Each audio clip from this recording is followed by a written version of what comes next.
casa no es hotel. Muy buenas noches, bienvenidos a Esta Casa No es Hotel. Esta noche, pese a que es una semana con una agenda política muy cargada, nosotros hemos decidido en Esta Casa No es Hotel darle atención a un tema que es de mucho interés nuestro, es de mucho interés del programa y por supuesto mucho interés del país. El 21 de marzo se conmemora el Día del Cine, así lo marca la ley, la nueva ley que se promulga el 20 de diciembre del año pasado, del 2018. El cine, como ustedes saben, es conocido como el séptimo arte, es conocido también como el séptimo arte, y en Bolivia está en un campo de disputa permanente. Los cineastas, productores, gestores culturales, etcétera, a través de una gran movilización en 1991 logran que se apruebe una ley en favor al sector, una ley que ha regido, digamos, el mundo audiovisual hasta hace 3 meses que se promulga una nueva ley. Quizás dentro de los artes que existen, el cine sea el arte más querido y definitivamente el arte que más incluye, ¿no? Definitivamente el arte más inclusivo. El cine en Bolivia, el cine hecho en Bolivia, el cine hecho desde Bolivia, digamos, ha sido un cine que ha marcado mucho nuestra identidad. Quizás ha sido un cine en defensa a quienes somos, ha marcado también la rebeldía social de los bolivianos. En los años 70, eso prueba los años 70, en el tiempo de las dictaduras, no solamente eran perseguidos los directores de cine, eran prohibidas también sus películas. Hasta hace unos poquitos años, cada que se estrenaba una película boliviana en el cine nacional era un suceso. Si ustedes recuerdan, en todos los medios estaba, ya se va a estrenar la película de tantos, etcétera. Entonces uno estaba siempre a la expectativa. Pero pareciera, me da la impresión que ese tiempo heroico de alguna manera ha pasado. Hoy día se estrenan muchas películas de cine y no necesariamente son tema de agenda periodística. Hay directores que hoy mismo, hay una discusión muy interesante que hoy mismo están apostando por un sello propio, seguir en esa línea de sello propio de cine nacional, y otros directores que naturalmente han migrado esa visión y están apostando a un cine más de mayor industria cultural, digamos, un cine que venda, digamos, de otra manera. Esta noche, para conversar de este interesantísimo tema que tiene distintas miradas, distintas lecturas y dentro del propio sector de los cineastas, distintas lecturas, reitero, hemos invitado a un grupo selecto. Estoy muy contenta de tener una mesa así en Esta Casa No es Hotel. Victoria Guerrero. Victoria, una productora muy reconocida de cine en Bolivia, trabajaba en un montón de películas. Ha trabajado un tiempo en Esta Casa No es Hotel. Victoria, también bienvenida. Era tu productora. Sí, así es. Así que un placer estar aquí desde otro lado. Desde otro lugar, bienvenida. Con nosotros Nelson Martínez. Nelson es más dedicado a la cátedra, a la teoría, a todo esto que hace, también de alguna manera a la institucionalidad. Bienvenido por primera vez a Esta Casa No es Hotel. Gracias por invitarme. Kiro Russo, director de cine, hace poco ha hecho una película que ha dado mucho de qué hablar, El Viejo Calavera. Te voy a preguntar algo en el tercer bloque más adelante sobre esto. Bienvenido a Esta Casa No es Hotel. Muchas gracias y gracias por la invitación y buenas noches a todos ustedes, ¿no? Con nosotros también Marcos Loaiza. Marcos, te estrenas en Esta Casa No es Hotel. Marcos, un conocidísimo director, igual que Kiro, por supuesto, y Nelson. Aquí en realidad todos son unas estrellas. Me da muchísimo gusto tenerlos. Marco, bienvenido a Esta Casa No es Hotel. No, gracias, pues buenas noches. Quédese con nosotros en el programa, que en el bloque que viene empezamos un diálogo sobre esta nueva ley de cine y sobre las miradas del cine nacional. Quédese con nosotros.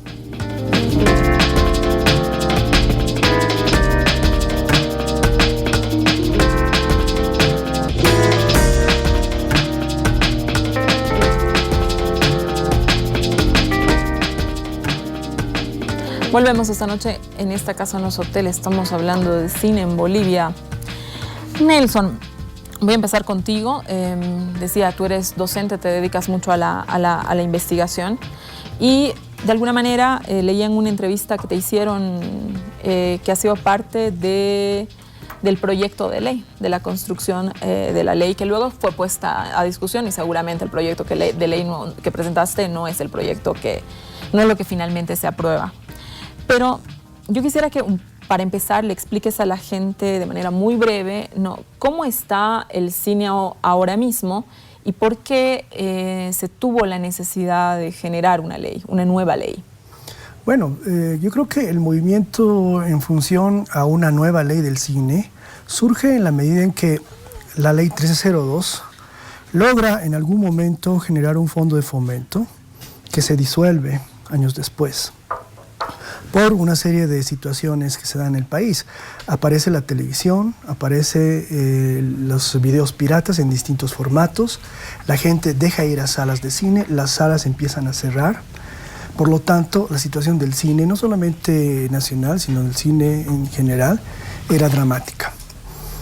En esa situación, ya ni bien se terminó de promulgar la ley del cine, años después empezaron a haber movimientos para hacer cambios o hacer modificaciones en esa propia ley. Y durante todo este tiempo nos hemos dado cuenta que se requería otro impulso a la cinematografía boliviana. ¿Cuál era el defecto de la primera? Bueno, en realidad es la segunda ley en el país, ¿no? La del 91. El defecto era que tenía un fondo de fomento a préstamo con intereses, de la misma manera como es un sistema industrial de funcionamiento para apoyar la industria, ¿no? En el mundo la única industria cinematográfica es la norteamericana. China y la India siguen después y el resto, incluido Europa y América Latina, desarrollan un modelo de producción industrial, pero no existe una dinámica de producción en ese nivel, ¿no es cierto? En esa perspectiva salió la oportunidad de hacer una consultoría en el CONACINE para evaluar la 1302 y formular un proyecto de ley en el 2011 al 12, y de ahí en adelante impulsamos con todo el sector, se incluyó las diferentes regiones, Cochabamba, Santa Cruz, Potosí, Oruro, donde se ha ido desarrollando en diferente nivel la actividad cinematográfica, hasta llegar al punto de, bueno, la redacción número 100, porque siempre habían cambios en la redacción. Pasamos por 4 ministros, ¿no?, de cultura, y con cada uno reiniciamos el proceso hasta que logramos el año pasado llegar a la definición de un texto que fue debatido, ¿no?, y que en última instancia marca las líneas de lo que hoy tenemos como ley. Quiro, voy a ir contigo. Durante muchos años en Bolivia se debatió si había un cine nacional, es decir, si había un cine boliviano, si había un sello propio. Ese debate persiste en tiempos de Netflix. Ese debate es relevante, es una preocupación real. Bueno, yo siempre que hablo sobre este tema digo que es completamente absurdo pensar en un cine nacional, ¿no? Me parece que más bien el cine tiene que reflejar la plurinacionalidad, supuestamente, que tenemos, y la diversidad no solamente de pensamientos, sino de posturas, ¿no? El cine es diverso no solamente en el hecho de que, como para la mayoría es entretenimiento, también es una obra de arte y también es una obra política y es muchas cosas, ¿no? El cine es, para mí, el lenguaje más importante ahorita actualmente en el mundo entero. Entonces, visto como lenguaje, más que nada, tiene que tener una diversidad absoluta, ¿no? Yo nunca estaría a favor de que el cine sea solo de una manera, me parecería algo absurdo. Cuando hablamos de que el Estado debe financiar el cine, hay cine, como tú acabas de señalar, alguno de entretenimiento, alguno que tiene compromisos sociales, uno que expresa cuestiones políticas, etcétera, ¿no? O sea, cuando hablamos de un cine que netamente está apuntando a entretenimiento, a simplemente sentarse a la pantalla y ver, desde tu perspectiva, ¿ese cine también debe ser financiado por el Estado? Bueno, yo creo que tiene que ser financiada toda la cultura en realidad por el Estado, ¿no? Para mí esto me lleva directamente a pensar y analizar el concepto de cultura. Creo que ahí parte, y aparte siempre el error, digamos, de apoyar el cine, de apoyar los diversos procesos artísticos, culturales en nuestro país, porque siempre ha habido una confusión de lo que es realmente la cultura, ¿no? Y la cultura finalmente está completamente ligada a la identidad de lo que somos. En ese sentido, esta identidad puede ser construida desde todas las realidades y desde todas las formas. Me parece que también es muy válido entender además el cine, y es algo que no está para nada entendido en nuestro país, como un bastión que lleva a Bolivia al mundo y también conecta a Bolivia con otros países. El cine es una de las industrias internacionales que tiene más relaciones internacionales, ¿no? Y eso es algo que nuestro país jamás ha cultivado hasta el día de hoy. Entonces, por ejemplo, un producto comercial también sirve para que exista, digamos, la bolivianidad en el mundo. Recientemente, o muchas veces, no recientemente, hemos visto series de televisión argentinas, mexicanas. Todos nosotros como bolivianos estamos muy, muy interiorizados, por ejemplo, en un taco mexicano, por ejemplo, o en la pelota de fútbol o en Maradona. Hablo de estos íconos porque eso es lo que genera justamente la construcción de una identidad, de una bolivianidad y una representación de lo que es nuestro país, ¿no? Y creo que al no entender que eso es el pilar, digamos, del apoyo estatal a una creación cultural, hay un error. Para mí ahí está el error. ¿Tú crees que siempre las creaciones culturales reflejan una identidad, necesariamente? Sí, de alguna forma sí. Incluso para mí, la novela más pobre técnicamente y mala, de alguna forma está reflejando cosas desde otro punto de vista en el futuro para la identidad y para un registro del pasado, además, ¿no?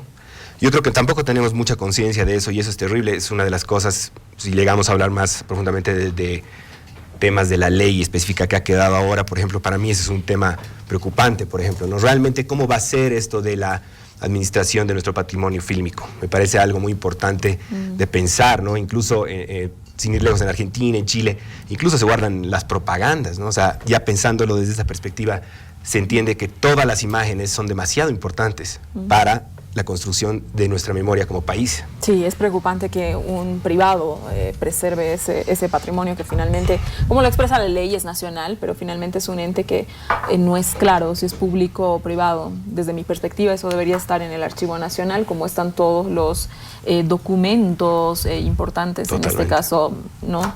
Yo ahí estoy de acuerdo, completamente comparto tu preocupación. Marcos, la paradoja. Movimiento del cine boliviano se orientó a despojarse en el último tiempo de los tópicos sociales y trata de generar un cine más comercial, normal. Los cineastas también quieren ganar dinero, también lógico, ¿no es cierto? Pero digamos en esa ruta natural, ¿sí? Hay un despojo de alguna manera de los tópicos sociales. Entonces vuelvo a la pregunta que le hago a Quiro. ¿Tú crees que ese cine, digamos, el Estado debe financiar todo tipo de iniciativas artísticas, audiovisuales? No, yo creo primero hay que un poco ver dónde está el cine, ¿no es cierto? Porque generalmente no es lo mismo la pintura que el cine. El cine es un séptimo arte, es un arte, pero es el que menos legitimidad tiene.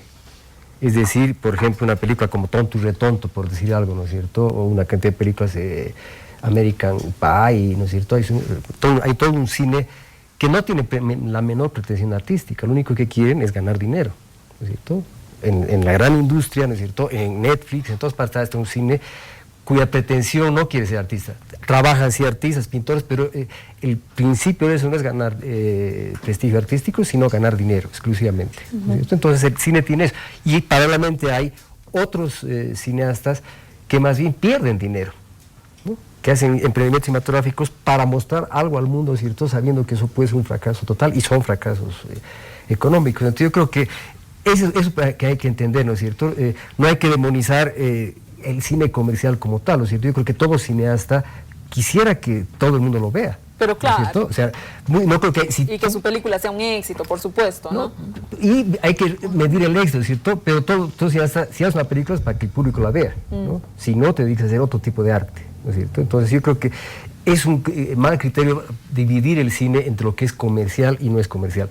Pero además hay una cosa, que el cine es un arte colectivo, ¿no? Y en el cine participan un director, un productor, y seguramente ese actor, ese diseñador, grandes artistas que saben, ¿no es cierto?, maquillador, etcétera, van a trabajar en los dos tipos de películas, ¿no? O sea, el director de fotografía lo contratan y tiene una película sobre la vida de Batman, y lo contratan para hacer una obra artística de Quiro Russo. ¿Me entiendes? Entonces yo creo que el Estado, si decide participar en la cultura, tiene que participar en todo, ¿no es cierto? Y facilitar, porque finalmente yo creo que se hacen 10 películas, en Bolivia, por ejemplo, seguramente una va a tener mucha taquilla, mucho éxito comercial, ¿no? Y va a tener una que no va a gustar a la gente, porque está innovando, porque está empezando a crear nuevos lenguajes, ¿no es cierto? Porque simplemente está muy avanzado o muy atrasado. Entonces, para que funcione toda la cadena cinematográfica es necesario que haya cine de todo tipo. Y yo creo además de que debe haber una libertad de hacer el cine que se quiera. Es decir, que de repente una persona pueda hacer un cine erótico, debería tener el derecho de hacerlo, la libertad de hacerlo, ¿no? Porque finalmente lo que está haciendo en términos legales es un producto audiovisual, ¿no? Tiene el mismo derecho que una persona que está haciendo un cine político, un cine feminista. No, yo estoy de acuerdo con eso contigo, naturalmente, ¿no?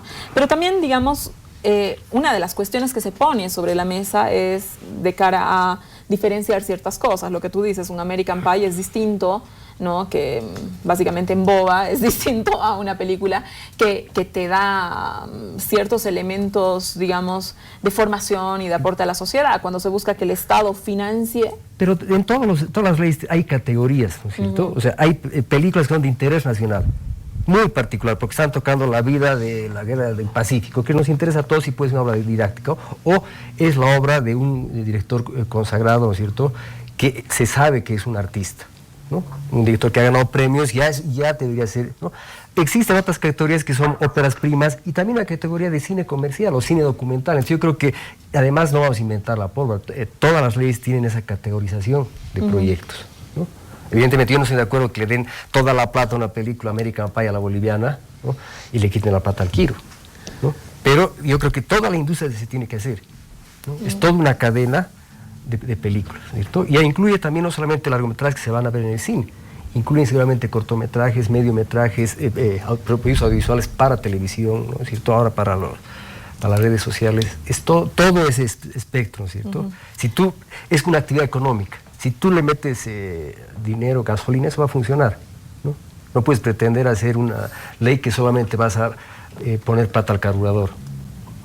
Recogiendo lo que dice Marco, Vicky, tú eres productora y entonces te toca ver la parte dura, que es de dónde se saca plata, ¿no? Los recursos, ir a recoger y toda esa cuestión.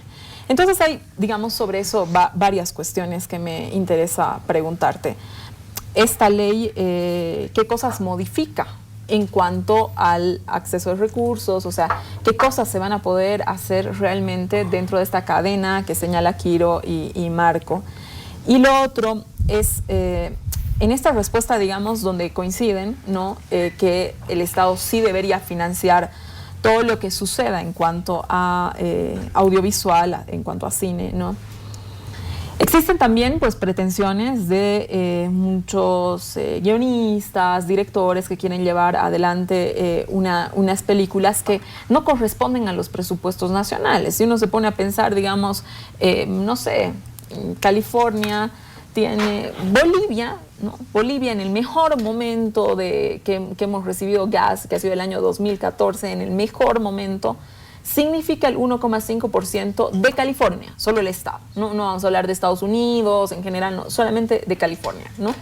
Entonces, ahí es donde también surge otro tema, ¿no? Es decir, también hay techos presupuestarios reales, y también, digamos, uno puede tener una imaginación fantástica y lograr recoger fondos de muchos lugares, pero lo real es que El Señor de los Anillos cuesta lo que nos ingresa en un año de gas. Claro. Mira, lo que pasa, creo yo, es lo siguiente. La anterior ley planteaba un fondo no concursable, sino tipo préstamo de 1 millón de bolivianos, ¿no? De dólares. De dólares, sí. Que se ha acabado porque pasó lo de la piratería, pasó lo de que la gente ya no va a las salas, y los cineastas quedaron endeudados al Fondo de Fomento Cinematográfico que manejaba el CONACINE en ese momento. Entonces el fondo se acabó con unas cuantas películas y luego ya no había fondo para los otros cineastas. A partir de ese momento, todos los demás cineastas, nosotros hemos comenzado a hacer películas solamente con el Fondo Ibermedia y con algunos otros fondos que conseguíamos de por fuera, de los países latinoamericanos, o de europeos, pronto también el etcétera. Estado. y también el Estado en algún caso también ha sido auspiciador de algunos filmes. La nueva ley propone un fondo de aproximadamente $2 millones. Es el 3% de exhibidores, el 3% de distribuidores. Y ahí hay una diferencia, el dinero no lo está poniendo el Estado, lo están poniendo una parte un eslabón de la cadena de producción del cine, que son los que además más ganan, que son los distribuidores y los exhibidores. Salas y las grandes majors, digamos, ¿no? Que son los que van a aportar al cine boliviano. Para mí ese es un gran aporte porque el cine se paga con cine, esa siempre ha sido nuestra consigna y creo que este fondo sí se va a rellenar anualmente con plata que generamos nosotros o la gente que va a ver Batman y también va a ver Viejo Calavera. Entonces, esa es una gran diferencia que nos hace competitivos en el mercado. ¿Por qué? Porque nosotros como productores concursamos a un fondo en el ADECINE y recibimos un porcentaje de la película, no el total del costo, y lo tenemos asegurado para poder competir en otros fondos donde sí tienes que tener un fondo de arranque.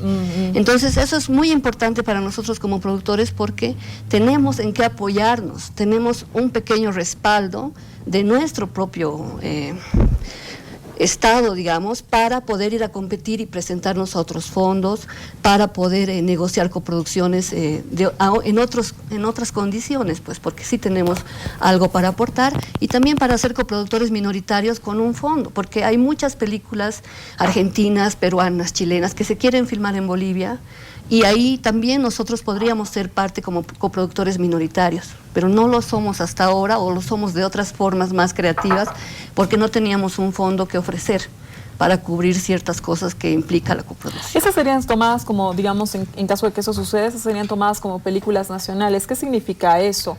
Por ejemplo, yo recuerdo Black Storm, se ha filmado en Bolivia, en el Salar de Uyuni, fantástica. Si alguien hubiera tenido fondos para hacerle una coproducción, esa se asume como una película nacional. ¿Y qué significa eso? En la ley anterior, el filmar en Bolivia ya te daba nacionalidad. O sea, Blackthorn no tenía una coproducción mayoritaria, sino más bien minoritaria, que creo que era del 12% que aportó la productora de Paolo Agassi en ese momento. Pero además se filmó todo acá, etcétera. Había una inversión que hacía la producción aquí nacional, por lo que ese porcentaje que aportó Pegaso Films es el porcentaje que tiene de nacionalidad en Bolivia. En Bolivia es 100% boliviana, cuando sale es 82% americana, etcétera. Es en función del porcentaje que aportes, ¿no? Entonces, el fondo, para mí, el éxito de esta ley tiene que ser el fondo, porque no teníamos un fondo en vigencia en la anterior ley. Por lo tanto, los cineastas que tenemos, yo sé que el presupuesto de una película es variable en función de muchísimos factores. Creo que nos toca a nosotros los productores hacer un ejercicio de presupuestar por lo menos un estándar en Bolivia, para que sobre eso trabajemos. Digamos, en presupuesto boliviano, en cánones nacionales. Exacto. También, ¿no? En reales. Exacto, porque parece mucho 2 millones, pero no es nada, porque tenemos que dividirlo en formación, desarrollo, producción, postproducción, distribución, circulación, y patrimonio y ADECINE. Ahí, bueno, seguro que tiene mucho más que varias artes. Nelson, existen algunas críticas a la nueva ley, unas críticas que se han dado sobre todo los desacuerdos dentro del propio sector. Esta ha sido una ley, digamos, sobre todo resistida o impulsada dentro del sector, una ley que más adelante lo vamos a analizar, pero pareciera que no ha involucrado del todo a la sociedad ni a otras artes, ¿no? Una de las cuestiones es, ¿se condona o no la deuda existente para estos cineastas? ¿Qué pasa con eso? Bueno, varios son los aspectos por los cuales ha habido discrepancias luego de la aprobación de la ley, de un sector específicamente en Cochabamba, donde han expresado públicamente su descontento con la norma, pero hay varios aspectos que hay que analizarlos también. Ellos han sido parte durante los 7 años del proceso de discusión sobre la ley, y en la última etapa el Estado tomó una determinación para reducir el nivel de impacto de esta ley y concentrar en las atribuciones de la dirección ejecutiva de la ADCINE las posibilidades para impulsar la cinematografía boliviana, cosa que no se daba en la anterior ley. La anterior ley tenía un consejo y por lo tanto era el consejo quien tomaba determinaciones. Y tenía un protagonismo importante de los sectores audiovisuales, desde los empresarios que tenían una silla en el consejo hasta los otros sectores del cine, ¿no? Pero en función específica a la ley, al préstamo, es que consideramos que debíamos saldar, como ha ocurrido en otros lugares de América Latina. No es que Bolivia es la excepción respecto a préstamos del Estado y el no pago a esa deuda en la cinematografía. Chile, Colombia han tenido los mismos procesos. Y en esa perspectiva ha habido una situación de reconciliación entre el Estado y el sector cinematográfico audiovisual y se ha llegado a acuerdos. En algunos casos no se han condonado las deudas, se han hecho negociaciones a través del patrimonio fílmico que constituyen las obras, y esa ha sido la línea y el discurso que se ha manejado en las conversaciones con el Estado. Pero definitivamente ese es un elemento, ¿no? Sin duda, uno de los aspectos que ha salido en el Congreso del Cine y Audiovisual Boliviano en el 2013 a propósito de la deuda, iba por la línea de que no debía condonarse las deudas, debería devolverse el capital, pero sí debería de alguna manera eliminarse lo que ha sido los intereses que han sobredimensionado la deuda. ¿Cómo se ha resuelto? Bueno, eso está por resolverse, porque es un tema que no ha entrado en la ley de manera explícita. Establece que en esta redacción de la actual ley, que las deudas pasan a la nueva institución, que es ADCINE, y se desarrollará un avalúo. Sí, por cada caso en relación a el nivel de deuda que tenga. Esto, Marco, te lo pregunto a ti, porque sería imposible no preguntártelo, lógicamente. Tú serías uno de los cineastas, digamos, en caso de que se haga ese avalúo, qué sé yo, como lo expresa la ley, de alguna manera que sanearían su situación con el Estado.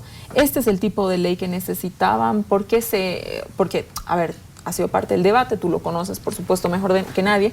Me gustaría que le cuentes a la gente un poco de qué se trata esto. Primero, nunca se habló de condonación, ¿no? Hay un interés de pagar nuestro. Se consiguió 1.300.000 euros. ¿no? La comunidad internacional dije, vamos a dar a Bolivia este dinero para que se arregle las cuentas. La única condición que pedían era que el nuevo fondo tenga características diferentes, no que no vamos a pagar ahora para de aquí a 10 años tener otros deudores, ¿no es cierto? Si se hace como un interés bancario, naturalmente, como hace en todos los países, no van a poder pagar, y el Estado rechazó aquello, ¿no? Porque no quería cambiar la ley, ¿no es cierto? Después hubo otra cosa, ¿cierto? O sea, yo dejé de pagar, ¿no? El Corazón de Jesús, el momento que la plata que yo pagaba no iba al fondo, iba si no se gastaba en el CONACINE, ¿no?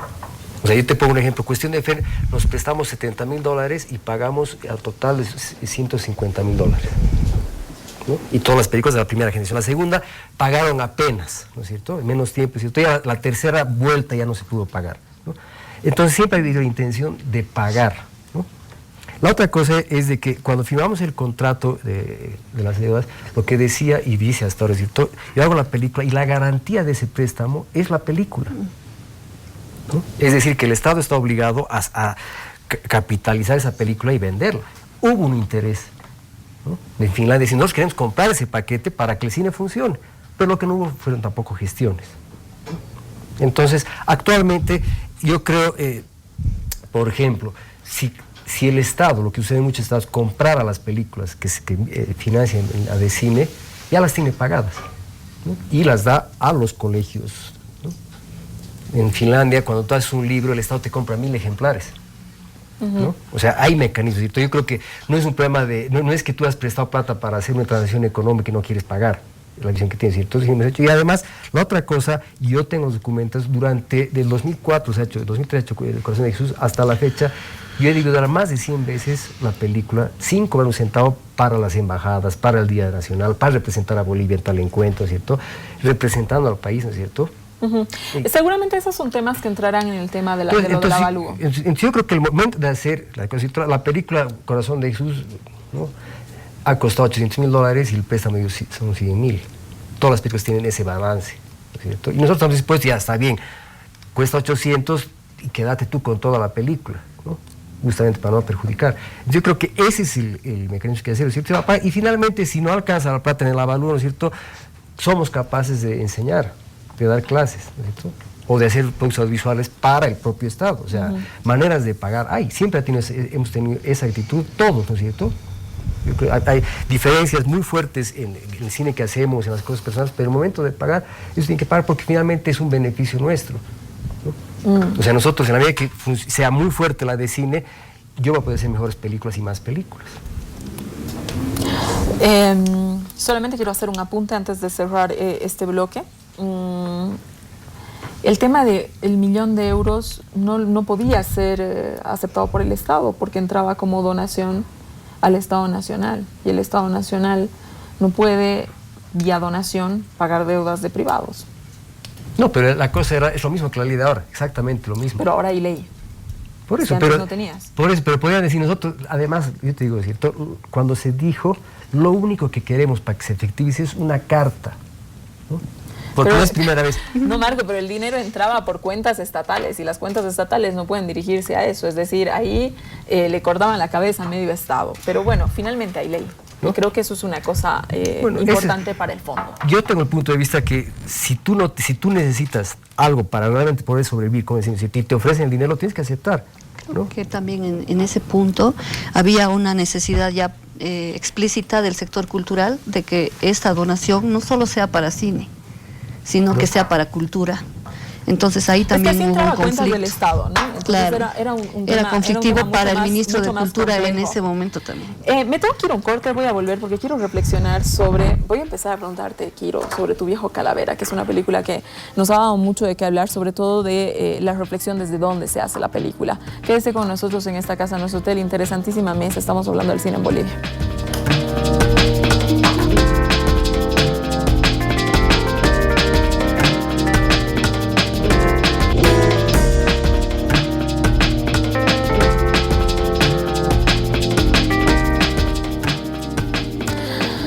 Yo quería empezar con Kiro y hablar del viejo Calavera, pero vamos a hablar del viejo Calavera un poquitito más adelante.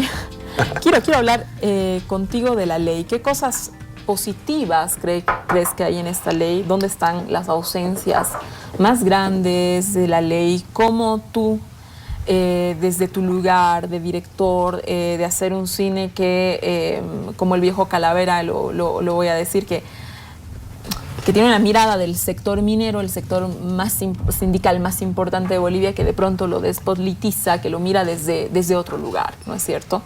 Entonces, a partir de esas miradas también, ¿no?, de la sociedad, ¿cómo ves que está esta nueva ley? ¿Cómo se acomoda, digamos, a las nuevas tendencias, digamos? Más que pensar en... Yo quisiera hablar un poco de la ley específicamente y hacer un breve análisis y explicar a la gente, porque creo que estamos hablando aquí de una cosa más abstracta para las personas que no están relacionadas al cine. ¿Cómo ha sido el proceso un poco rápidamente y además cómo son las leyes en nuestro país? Yo he tratado siempre de estar muy cerca del proceso, digamos, de la ley. Como todos ustedes nos hemos visto en varias reuniones justamente en diferentes momentos de este proceso de 7 años. Y lo primero que a mí me ha llamado la atención, porque yo he estudiado bastantes leyes, sobre todo la ley de Argentina y la ley de Colombia, que han sido como... también la ley de Chile, que han sido leyes sui generis en Latinoamérica, ¿no?, que han revolucionado un poco la forma de entender justamente el proceso del cine. Y lo curioso es que en nuestro país, un poco podemos decir que hecha la ley está hecha la trampa. Y no solo en la ley del cine, sino en todas. ¿Por qué? Porque las leyes en nuestro país son muy escuetas, son muy cortas, y entonces para ejecutar esta ley tú tienes luego que hacer un reglamento, ¿no es cierto? Entonces la ley de nuestro país actual, la número 132, está dividida en 4 partes que intentan poner lo más posible dentro de la parrilla para que pueda funcionar nuestra ley, ¿no es cierto? Y para mí, independientemente, el peligro que veo en esta ley, y creo que de alguna forma se ha reflejado esto en varios grupos, es un poco la falta de libertad que podrías leer dentro de la ley, en el sentido de que todo esté en manos del Estado, ¿no es cierto? Eso para mí, incluso he traído algunos puntos yo aquí, digamos, 5 puntos que me parece que no es tan mal mencionarlos, ¿me entienden? Pero creo que es muy importante decir que, aparte de eso, hemos tenido un logro como cineastas, porque lo primero que se ha logrado por primera vez en la historia es que se han empezado a generar agrupaciones. Ya, primero las desventajas. Luego hablamos de las ventajas. Quiero tus 5 puntos. Yo quisiera leerles, por ejemplo, en el artículo 3, el inciso C, eso para mí es algo muy cuestionable y es para mí un poco loco, que dice así: el fomento y difusión del cine y audiovisual indígena, originario, campesino, contribuyendo a la construcción y consolidación del Estado plurinacional, derecho colectivo de crear y recrear el imaginario, bla, bla, bla, bla. Estamos hablando aquí de que supuestamente hay un cine indígena comunitario, aparte del imaginario boliviano, al que se le tiene que dar dinero específico y que no está, digamos, estipulado aquí ni qué es eso, ni qué representa, y para mí es ese punto, digamos, que se sigue explotando una ley, y eso es algo que se ha hablado mucho dentro del gremio, es súper peligroso, ¿no es cierto? Porque ¿de qué estamos hablando hablar de cine indígena, realmente? Estamos hablando de una idea que además como concepto se opone al concepto de Estado plurinacional. Yo no me considero indígena, yo no soy indígena, ninguno de nosotros es indígena. CEFREC, por ejemplo, que es la agrupación supuestamente indígena, está liderada por el hijo de Jorge San Ginés, que no es indígena. Entonces ahí me lleva a pensar en una abstracción peligrosa donde tú podrías decir, y eso es justamente lo que está generando las digamos, rupturas de otros grupos que quieren decir, ¿por qué no el cine de Potosí, digamos? ¿Por qué no cine de LGBT? Género, claro. ¿Por qué no cine de...? ¿Me entienden? Entonces ahí yo veo un punto peligroso que finalmente es ambiguo, ¿no? Ese es un punto para mí que en la ley habría que pensar. De todas maneras, no dejo de apoyar a que exista la ley, porque conozco el proceso que ha sido y lo largo que ha sido. Entonces pensar en cambiar una ley es una locura, ¿no es cierto? Pero también hay que pensar que estos puntos se tienen que reforzar en el reglamento, justamente en el reglamento. Para mí el siguiente punto, que es bastante fuerte, es justamente el instituto, que es ahora el que va a haber, es el ADECINE, ¿no es cierto? El CONACINE va a desaparecer. Y este instituto va a tener una presidenta o presidente que de alguna manera va a ser el único rector y el más fuerte. O sea, no hay un consejo que lo apoye, ¿no? Pero lo jodido para mí, digámoslo así directamente, es que hay un consejo asesor. Este consejo asesor toma todas las decisiones sobre lo que va a pasar en el cine nacional en todo nivel. Y este consejo asesor está compuesto por la ministra de Culturas, el ministro de Comunicación y la ministra de Educación. ¿Sí? No, es el director el que tiene toda la autoridad. No, pero cuando se reúnen, ¿no? Consultivo. Sí. Claro, pero el consejo, mira, Marcos, te voy a decir, por eso me preocupa, porque el consejo consultivo dice aquí, artículo 11, funciones del Consejo Asesor de Cine y Arte Audiovisual Boliviano. A, proponer a la ADECINE lineamientos de la estrategia de fomento de cine, audiovisual, arte audiovisual bolivianos. Proponer los parámetros técnicos para el acceso concursable al fondo del fomento de cine audiovisual bolivianos. Realizar seguimiento del cumplimiento de los mandatos de la presente ley. Lo que quiere decir es que ellos van a decidir. En esas 2 reuniones anuales... Proponer lineamientos no es... Es al revés, ¿no? Sí. Pueden proponer, pero el que va a decidir finalmente... Pero aquí dice claramente que el presidente...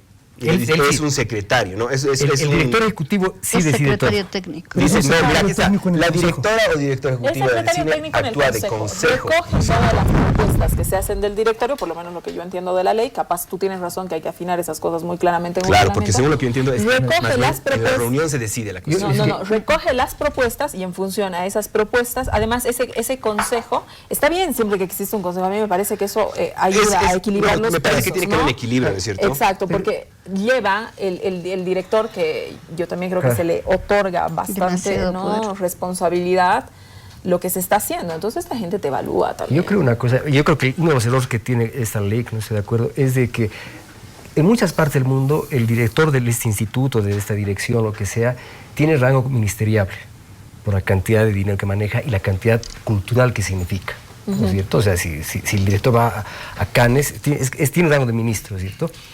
El CONACINE ya no tiene rango de ministerio, sino tiene rango de Consejo Nacional. Y esto todavía se ha bajado mucho más y ahora es apenas una dirección.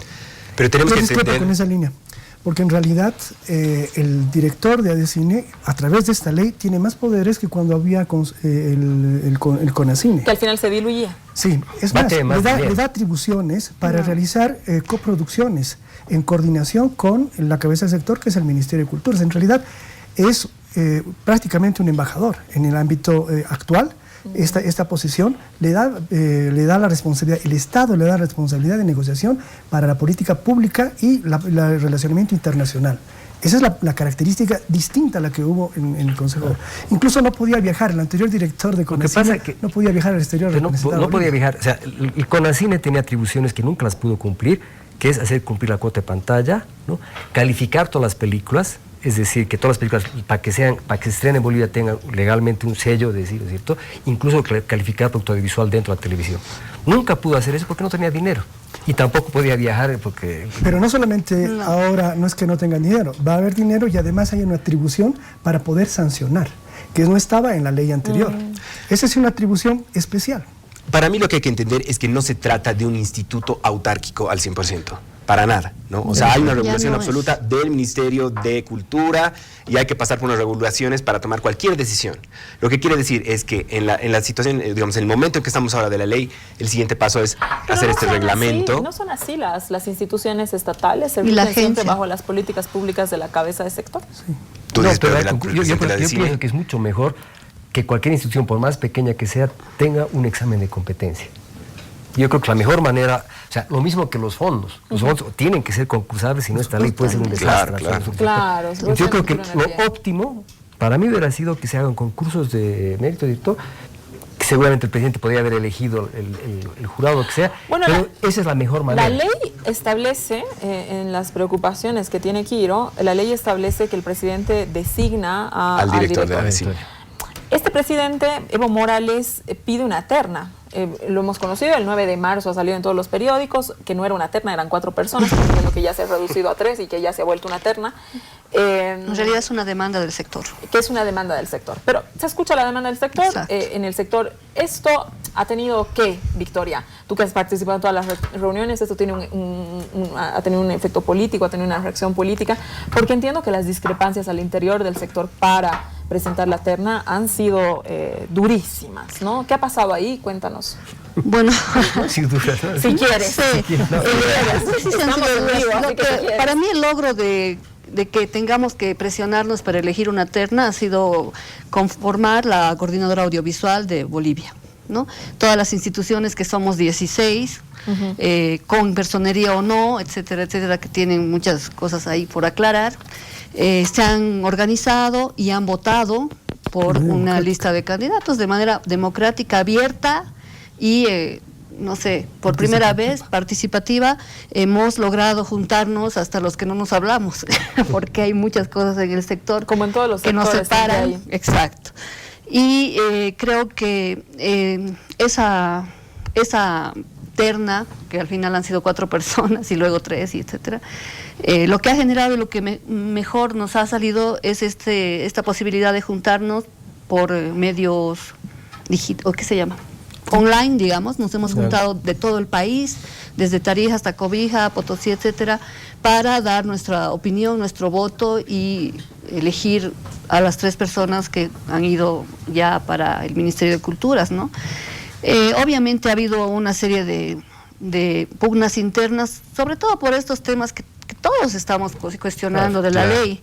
Yo creo que, por ejemplo, no está claro realmente esto, justamente es lo que acabo, no está claro realmente qué tanto poder va a tener el Estado sobre las decisiones del instituto. O si va a ser la única vez que haya terna y luego se va a elegir directamente. Depende de la reglamentación, podría ser la única vez. Y la primera tarea del elegido es hacer el reglamento. Claro, y eso es para mí ese es el siguiente paso, y estamos hablando de un paso muy complejo y muy importante y definitivo para nuestro cine, ¿no? Porque justamente la posibilidad que hubo en el 92 trajo consecuencias nefastas para los cineastas hasta el día de hoy, como Marcos sigue, digamos, siguen preguntando, imagínate, eso me parece injusto completamente.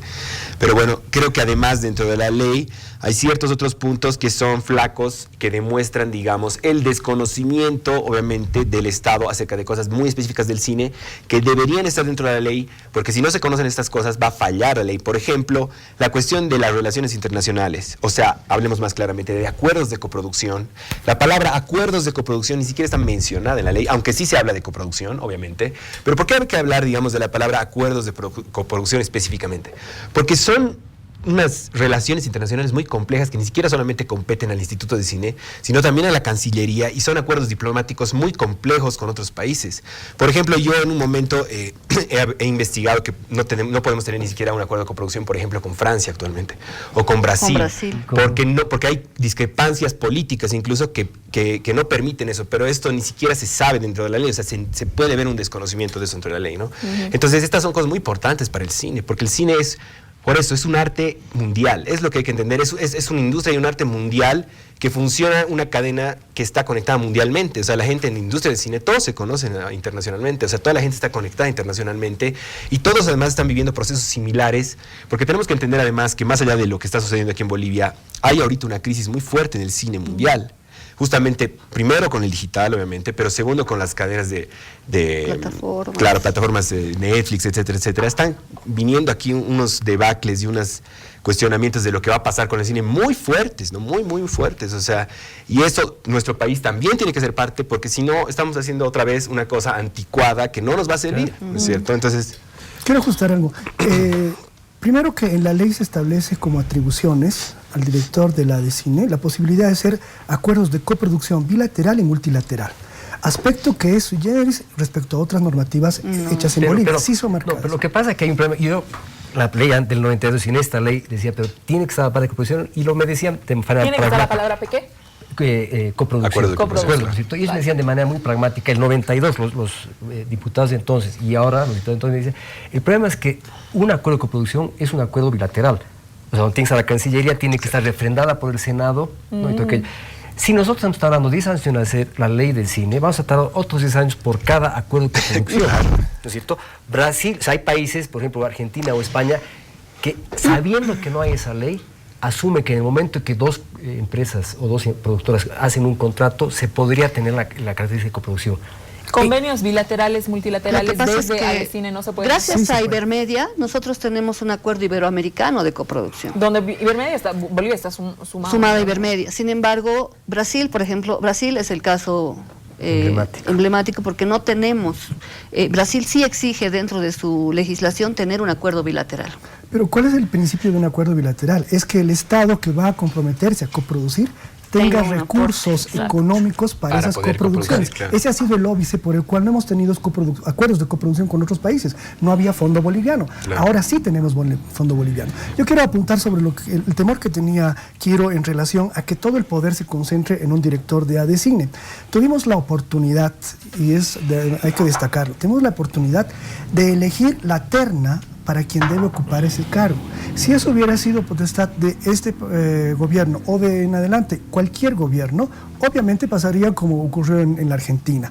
Todo un proceso llevado adelante para institucionalizar el cine local, el cine nacional, se viene abajo por un cambio de gobierno y por lo tanto un cambio de política que repercute en las autoridades de los institutos cinematográficos. Y ahí sí quebramos. En la medida en que el sector cinematográfico audiovisual no sea el que proponga quiénes deben dirigir el ADCINE, definitivamente caeremos en la crisis de la Argentina. Ahí he visto que no son cineastas los que están dirigiendo. ¿Hay alguna política específica desde el sector? Nosotros hemos decidido casi, que no sea cineasta, necesitamos un gestor cultural, sobre todo un administrador, ¿no es cierto? Totalmente. Yo creo además que cualquier cineasta no va a estar Nosotros queremos acceder al fondo y hacer o es administrador, entonces además lo han hecho muy mal los que han estado. Claro, no tenemos buenos ejemplos, pero además que... Bueno, me alegra que un sector reconozca para qué cada quien, ¿no? Claro. Sí, bueno, eso es el fondo de la cuestión, el fondo. Cuéntanos un poco sobre el fondo de fomento, cómo va a impactar. Hay algunas líneas que se están definiendo dentro de las preocupaciones de Quiro. Yo me voy a sumar que Quiro debería venir a sentarse aquí y dirigir, porque él está con sus 5 preocupaciones muy marcadas.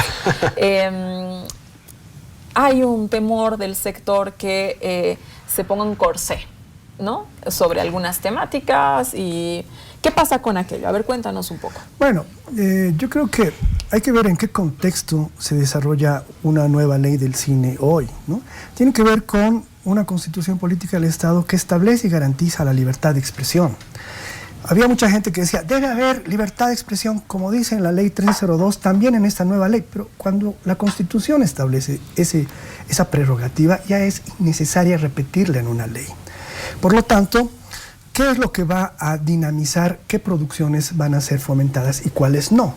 En esa perspectiva, las comisiones técnicas que se conformen a raíz del trabajo que haga ADCine para establecer criterios de selección de obras que van a ser sometidas a un proceso de competencia, como ocurre en cualquier parte del mundo, y esperemos puedan participar también directores de cine o productores de cine de otros países para que funcione la situación de los pares ciegos, ¿no? Los pares ciegos que son iguales, pero no se conocen, son iguales en cuanto a competencias para analizar un proyecto, pero no se conocen entre sí, porque es muy común que en el medio sepamos quién está haciendo qué película y por lo tanto nos llegue la idea de quién es el autor. Eso, con sectores tan pequeños, ¿cómo se resuelve? Eso no es... En otros países utilizan el criterio de un jurado internacional, uno solo, que hace una valoración de la obra y se suma y se discute con las valoraciones que hace el jurado local.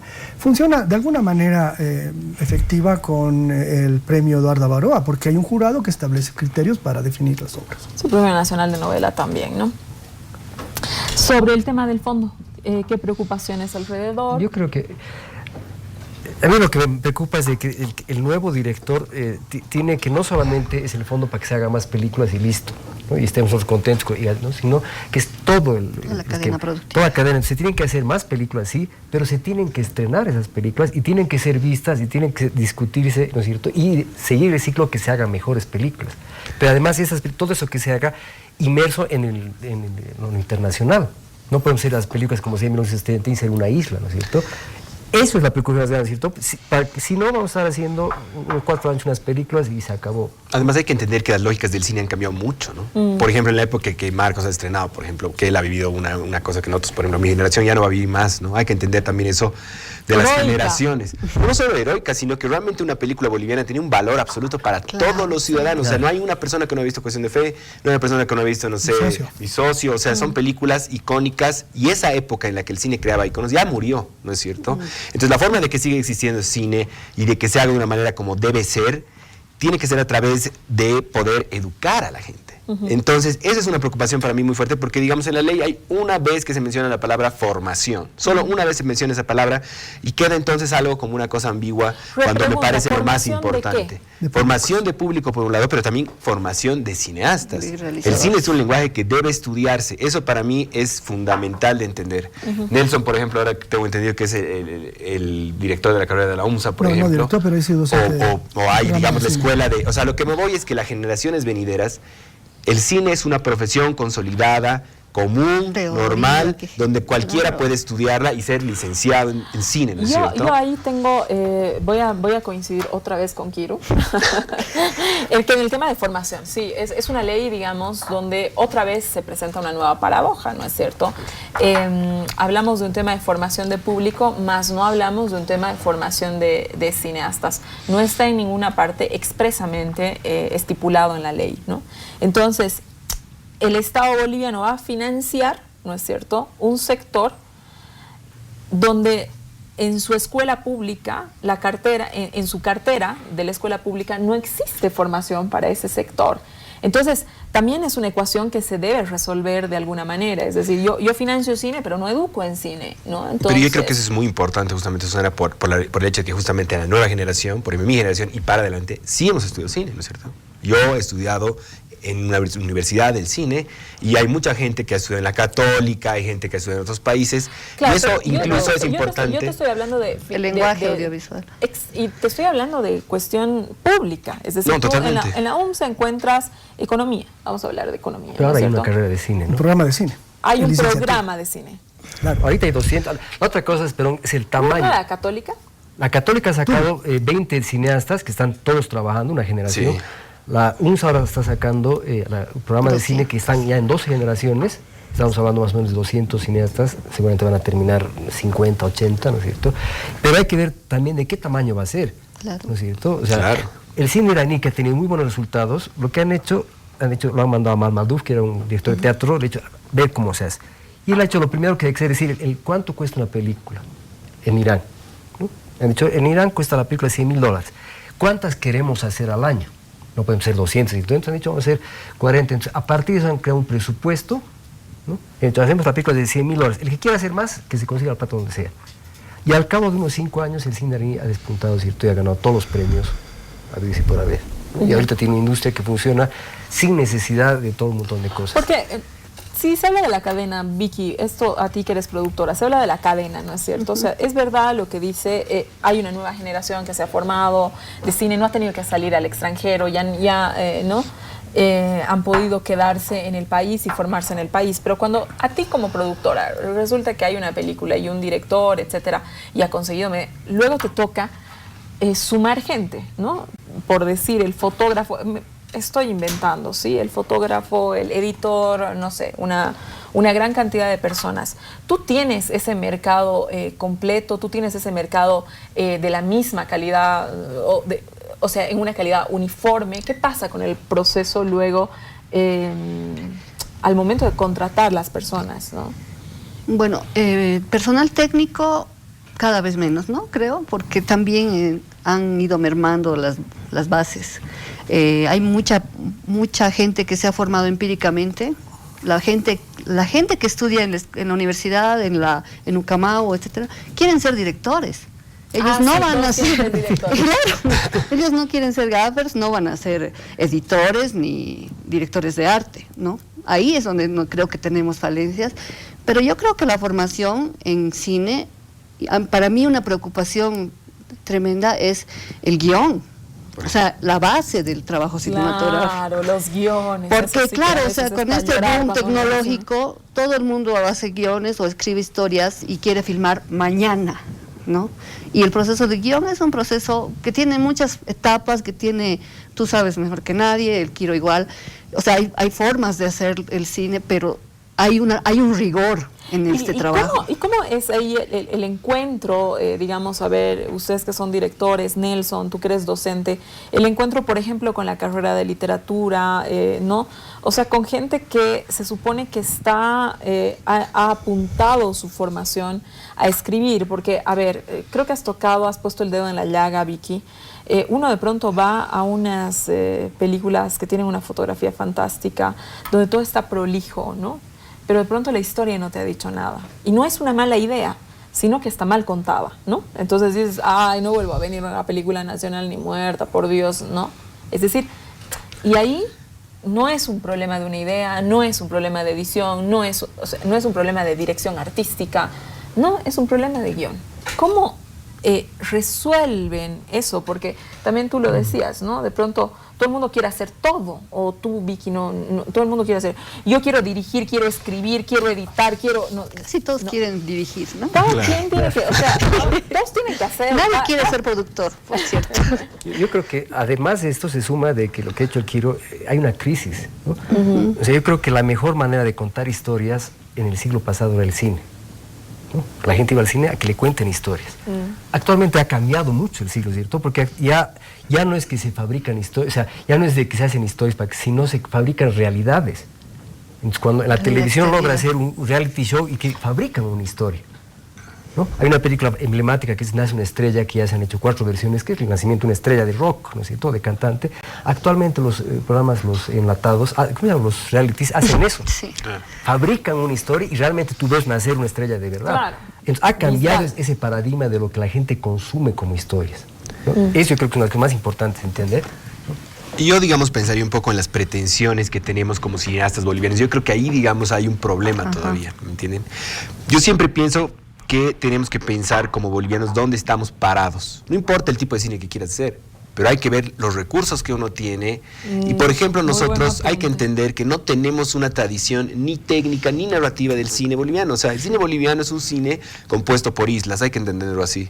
El cine boliviano se puede resumir internacionalmente por Ucamau y Jorge Sanginés, digamos, en un punto. Después apareció Marcos Loaiza, apareció Juan Carlos Valdivia, y después, recientemente, podemos decir, más en los años 2000, Rodrigo Bellot, Martín Bullock. O sea, estamos hablando así como lo que es. No, y de repente, Paolo Gassi, claro. Y de repente estamos en un momento en que está saliendo, creo que incluso 2 películas por mes, ¿no? Entonces hay obviamente un boom, una necesidad de hacer cine muy grande, eso es increíble, pero entonces como hay tanta gente y tanta cosa, obviamente merman las calidades, ¿no es cierto? Y también creo que hay pretensiones demasiado grandes. Yo jamás creería que vamos a hacer Iron Man en Bolivia, digamos, ni que aunque me dieran 50 millones de dólares. Que no se quiera hacer. De pronto, justo hablando de eso, Nelson, en los 60 hubo en los 60, en los 70, quizás en ese tiempo el que describe Marco, la anterior generación, ¿no? Que no importaba tanto los recursos con los que hacías cine, sino lo que importaba era qué decías en ese cine, ¿no es cierto? Y ha sido un cine que ha tenido mucho éxito, un cine latinoamericano que ha tenido mucho éxito. Volver ahí, abandonar eso, ¿no? ¿Qué cuentas en la historia más que cuánto dinero usas para la historia? Bueno, definitivamente el periodo ideal del cine boliviano estuvo entre los 60 y los 70, ¿no? Se marcó una identidad de cine boliviano gracias al trabajo de Jorge Sanginés y sus grandes obras que han hecho el emblema del cine en Bolivia y que lo han exportado al mundo. Pero al mismo tiempo, a partir de la llegada del digital, y eso es en el año 2000 en adelante, con ¿Por qué quebró McDonald's?, Dependencias sexuales, es decir, una serie de películas y de nuevos autores que empiezan a surgir en el escenario, vemos ya una diversidad. Lo que quiero decir, ya no hay un cine único, sino hay una diversidad de cine boliviano. Y esa diversidad de cine boliviano tiene varias aristas, porque también se ha hecho cine con todo el equipamiento técnico, ¿cierto? Y con narrativas que dejan mucho que desear y que el mismo público se ha desencantado y lo define como cine boliviano también, es el bueno y el malo. Y creo que ese es el gran desafío que tiene Bolivia, no es solo enfrentar el dinero que va a venir del Fondo de Fomento. El gran desafío del cine y del sector cinematográfico boliviano es poder vencer la barrera de conquistar un público que lo tenemos ausente hace décadas, que lo tenemos bebiendo de otro manantial y que se siente feliz. Hay un texto que escribía Carlos Mesa en relación a Luis Espinal y le preguntan a Luis Espinal cuál es el futuro del cine. Y Espinal decía, el futuro del cine es aquel que pueda dar a las masas y congregar a las masas en función a sus necesidades, a sus expectativas. Y eso es una fotografía que hoy no la podemos replicar. Porque si fuera ese el caso, tendríamos que hablar del cine norteamericano que hoy genera masas para ser vista. Y en una cuestión muy vacía también. Detrás. Pero hay que entender también, yo creo, esa dominación, porque para mí eso también hay que entender. Estamos viviendo ya la época en donde el cine mainstream de Hollywood ha triunfado a un nivel masivo, ¿no es cierto? Por eso también hay que entender las épocas, los años 60, 70, como una época en donde el cine estaba mucho más abierto.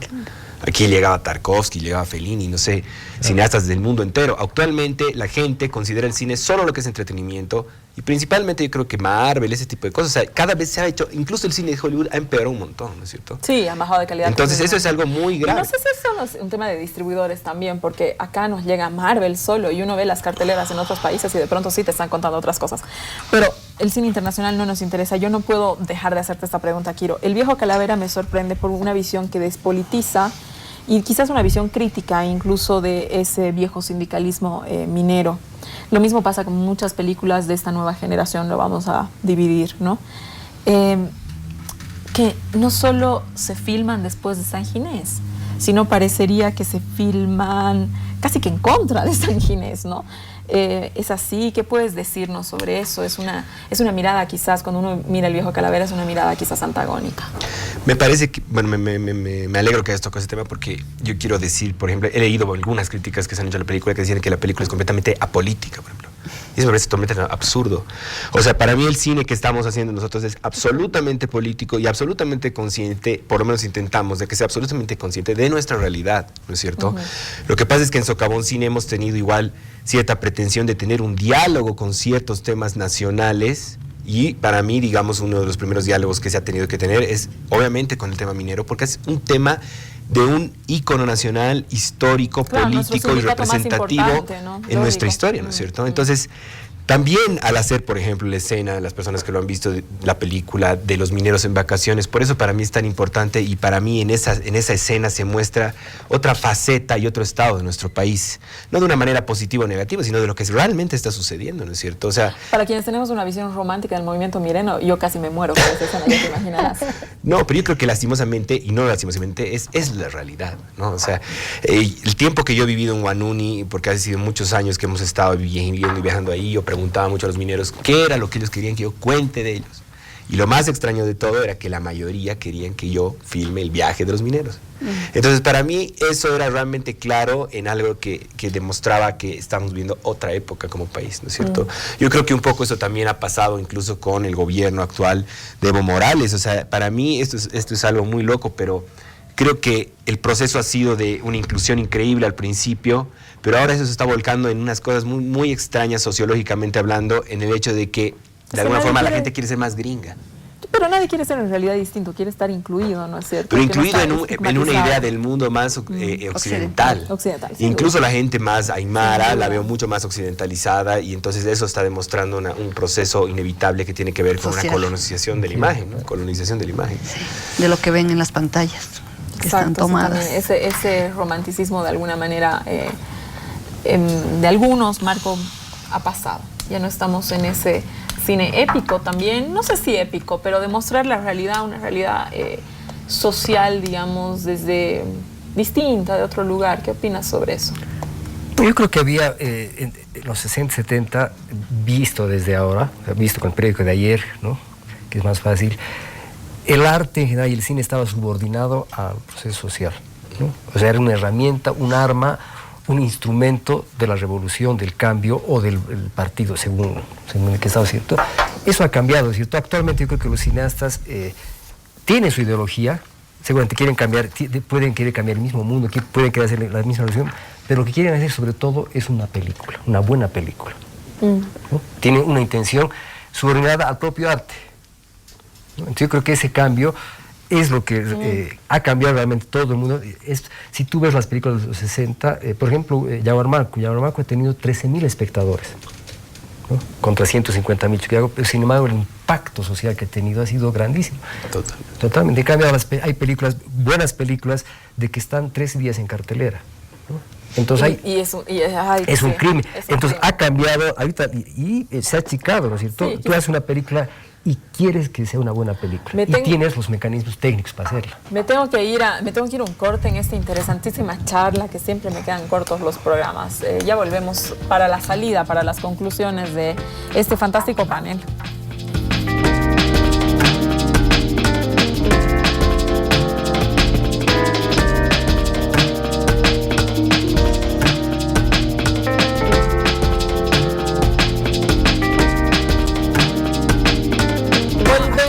Volvemos a esta casa no es hotel. Estamos hablando del cine en Bolivia.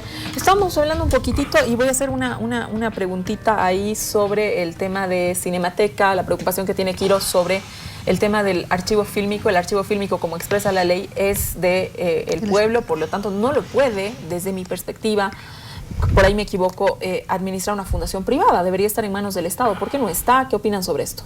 Nelson, una vueltita y ya la conclusión.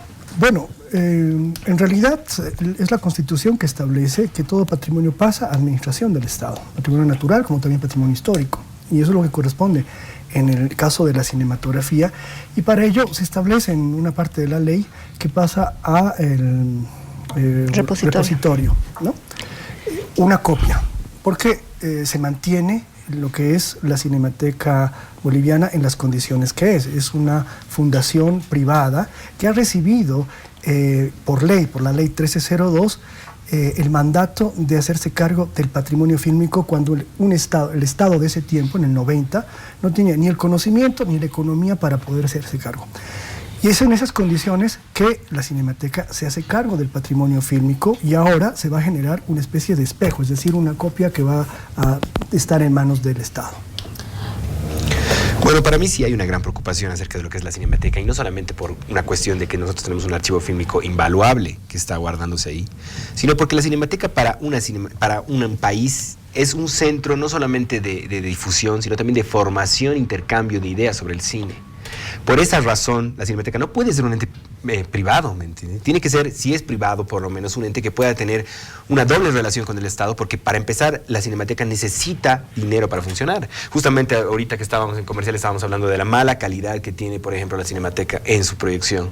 Y eso es porque, me imagino, no tiene recursos. No puedo aseverar esto porque no lo sé, pero creo que es importante impulsar la casa de la Cinemateca como un lugar importante para los cineastas, para los cineclubs, para los críticos. Por ejemplo, no hemos hablado nada de la crítica y formación crítica del cine, que es una parte que para mí, digamos, estamos muy en pañales todavía, porque es la crítica la que va a forjar también mucho del pensamiento del cine, ¿no es cierto? Entonces, si los críticos tienen como un pasatiempo secundario, que digamos, porque aquí pasa lastimosamente mucho eso, o sea, los críticos hacen 100,000 cosas y también como en su fin de semana después del té escriben su crítica, y a mí me parece que eso es completamente inútil, porque además se está legitimando cualquier película ahorita dentro de lo que es la crítica, o sea, da igual, el tipo que está escribiendo sobre una película comercial está escribiendo sobre otra que no tiene nada que ver, una cosa similar, o sea, hay cosas que para mí son incongruentes, pero volviendo al tema de lo que es la Cinemateca Boliviana, creo que es un tema que todavía queda en veremos, porque creo que lo que tenemos como bolivianos ahí es un archivo muy importante que hay que proteger. Arco. Yo creo que el problema es de que en general nuestras sociedades no valoramos el patrimonio, ¿no? Totalmente. O sea, en general, ¿no es cierto? El pueblo... Eso es prueba, hemos social. deshecho la paz. Hemos deshecho la paz, deshacemos plazas, ¿cierto? Deshacemos bibliotecas, ¿cierto? Los canales de televisión han votado casi todos sus matics, ¿no es cierto? Sí. En general, ¿no es cierto? Tú vas, los libros se votan, ¿no es cierto? No, es un problema no del gobierno, no del Estado, sino de toda la sociedad, no valora el patrimonio. Y como no valora el patrimonio, tampoco se ocupa de hacer patrimonio. Y en esa lógica está la Cinemateca. Cuando se hizo la Cinemateca no había quien se haga cargo, entonces nadie que recupere, ¿no? Yo creo que actualmente debería hacerse cargo quien más fondos tiene, ¿no? Es la cosa. Si el Estado no tiene plata, bueno, que se haga a cargo de una fundación privada o lo que sea, pero si el Estado tiene la plata de hacer la responsabilidad de hacerlo, lo puede hacer. Yo creo que un buen ejemplo es el archivo de Sucre, ¿no? La biblioteca de Sucre. Que es de la fundación. Da gusto ir a ver, ¿no es cierto? Te cuidan, te tratan bien y tú sabes que lo que queda en papel está bien cuidado allá, ¿no? Y se está digitalizando, además. Pero es que depende de una fundación privada, como ya habíamos dicho, que no tiene recursos, Claro. ¿no? Entonces, Pero si el dinero para la construcción de la Cinemateca vino como un dinero de donación al Estado boliviano, ¿por qué sigue siendo una institución privada? ¿Por qué se apuesta para que siga siendo una institución privada? nosotros como medio, como gremio, digamos, no hemos tenido ninguna posibilidad de entrar en ese debate precisamente porque era privada. Incluso cuando se puso en discusión el tema de nacionalizar la Cinemateca en la ley del cine, el Estado y la Cinemateca decidieron hacer una sesión privada entre ellos para ver ese tema específicamente. Entonces no hemos podido nosotros como sector tener participación en esa discusión. Y acordaron lo que hoy se refleja en la ley. Sin embargo, hay que tomar en cuenta de que muchas cinematecas importantes en América Latina, la Cinemateca Distrital de Bogotá, por ejemplo, responde al municipio de Bogotá y permite, lo que Quiero dice, es fomentar una cultura cinematográfica, es un centro de formación en cine y por lo tanto va creando una comunidad que va a contribuir al desarrollo de la cinematografía de ese país. Nosotros tenemos un vacío en este momento en relación a ello. Totalmente. Vicky, conclusiones. ¿Con qué quieres que se quede la gente después de habernos escuchado en este programa? Una conclusión. Bueno, creo que todavía nos falta mucho trabajo en el tema de la ley del cine, pero queremos hacer más películas y estamos aquí porque tenemos la intención de hacerlas. Vamos a empezar el trabajo de reglamento de la ley. Hemos formado una coordinadora nacional que refleja el interés de los cineastas por trabajar un reglamento que haga posible manejar un fondo en las mejores condiciones que se pueda. Y creemos que lo que nos interesa muchísimo es que la gente participe, que vaya al cine, que vea nuestras películas y nos interesa invertir parte de ese fondo en formar público, porque queremos recuperar el público que iba a ver cine boliviano con orgullo, que vaya de nuevo a las salas. Sí, y nosotros como público queremos espacios donde discutir las películas. Tú hablas mucho del tema de lo de los críticos, pero ten la seguridad que tu público desde afuera no encuentras ningún lugar donde debatir esas ideas. Por ejemplo, las tuyas puestas en Viejo Calavera. A mí me hubiera encantado participar de un debate sobre tu película. No he encontrado dónde. Bueno, no ha habido difusión, yo creo realmente, y no hay todavía una difusión también ni una valorización de lo que está pasando con una película A y una Z, ¿no? Lo que está pasando ahorita es que todas las películas están metiéndose en la misma cesta. Todas son películas. Y entonces de repente pero eso me parece un proceso que se va a ir depurando de acuerdo a que se llegue a la concreción de la ley. Para mí la preocupación más grande es obviamente el reglamento. Para mí la preocupación más grande es el reglamento, además, porque el grupo nuestro, el gremio de cineastas, para mí es un reflejo muy fuerte de lo que es nuestra sociedad boliviana, donde, por ejemplo, todos son sabios, todos quieren opinar, todos saben cómo se tienen que hacer las cosas. Ahí nos quedamos contigo. La preocupación más grande, vamos a tomarlo como tu conclusión, el tema del reglamento. Una conclusión chiquitita, Marco, tenemos 30 segundos casi. Yo creo que es importante saber dónde estamos, ¿no es cierto? Bolivia en toda su historia republicana, hasta ahora, ¿no es cierto?, tiene 200 películas en total, de las cuales 150 se han hecho en este siglo, en 2000, ¿no? Y además, esas 200 películas significan lo que produce Argentina al año, ¿no? Hay que calcular que anualmente se hacen 3.000, 4.000 películas en el mundo que se estrenan. Entonces, nuestro tamaño ese es nuestro tamaño, ¿no? Y creo que también es importante entender de que generalmente cuando se hace una película hay como un pensamiento muy autoritario. Es decir, una persona que piensa que sabe lo que es lo bueno, lo que es el bien y lo que es el mal. Y como yo sé lo que es el bien y el mal, yo tengo la posibilidad de saber qué, ¿no? Es una posición muy, muy terrible que sucede en general y se pasa en el cine. Entonces, también es como si la polarización del mundo hubiera migrado a todos los sectores. Pero a mí me impresiona cómo las críticas quieren calificar desde su visión de lo que es bueno y es el bien y el mal. Entonces, para ellos una película puede ser buena o mala. Imagínate, es una cosa media locura. Si no quieren entender la película, no quieren entender la obra. Tenemos 30 segundos, una conclusión chiquitita, Nelson. Bueno, ¿con qué? en la 1302 se establecía claramente como un mandato del CONACINE el impulsar la formación en cinematografía. Nunca lo pudo hacer. Pero en esta ley tampoco se incluyó de manera muy marcada el hecho de fomentar la educación. Sin embargo, a partir de la iniciativa de la Universidad Mayor de San Andrés es que se logra crear una carrera de cine y creemos que debe replicarse en otras universidades públicas. Es la manera de hacer frente a una discusión relacionada con el tema de la formación que va a ir en paralelo a este proceso que viene con la nueva institución. Muchísimas gracias a los 4 por haberme acompañado, a usted por haberme visto, realmente un programa fabuloso. Hemos hablado del cine, el cine que tiene un montón de entradas, digamos, un montón de lugares, un montón de preguntas y también un montón de respuestas. Quédese en la programación de ATV conmigo hasta el siguiente domingo y muchas gracias de verdad por habernos acompañado. Gracias a ustedes.